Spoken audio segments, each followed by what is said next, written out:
2023 کی آمد ہے، اللہ تعالیٰ خیر و عافیت کا سال لائے. لیکن آپ دیکھیں گے سٹیٹس پہ لکھا ہوگا جناب 2022 جا رہا ہے، 2023 آ رہا ہے، میری تمام مسٹیکس معاف کر دینا. بڑے ہوں گے سٹیٹس، بچوں کا کام ہی یہ ہے. اچھا کسی کو یہ توفیق نہیں ہوگی کہ یا اللہ میری جتنی نمازیں رہ گئی ہیں مجھے معاف کر دینا، یہ بھی سٹیٹس لگاؤ نا. یہ کس نے لگانے ہیں؟ یا اللہ جو کوتاہیاں ہوگی ہم معاف کر دیں گے. ہون جڑا نواں سال چل رہا ہے یہ تیرے نال وعدہ کردا وا یا اللہ میری کوئی نماز نہیں رہے گی. مزہ نہ آ گیا سٹیٹس دا؟ ادھرلے پاسے کسی نے نہیں آنا. پھر مزے کی گل ہے کہ لائی جان گے مینوں جناب جنی میری غلطیاں ہوگی کوتاہیاں ہو گئی مینوں معاف کر دئیو. وہ جا کے اس کو منگ جدا دل دکھایا ہی اس کو معافی مانگ.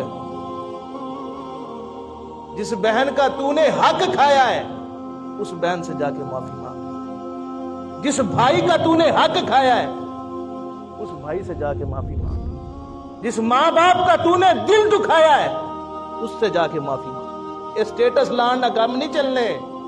اے جناب تسی اپنے آپ نو دل تسلی دے جاؤ میں معافی منگی جا رہا معافی منگی جا رہے معافی منگی کوئی نہیں. اپنے آپ کو سیدھے رستے پہ لگاؤ. جو بے حیائی مجھ سے ہوئی، جو میری نمازیں رہیں، کسی کو نہ بتائیں یار.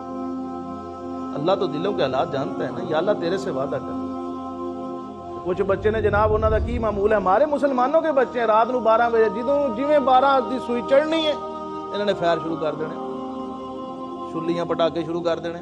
بھائی کس لیے؟ تینوں جنت دا پروانہ مل گیا. کس بات کی خوشی ہے پتہ تو چلے نا.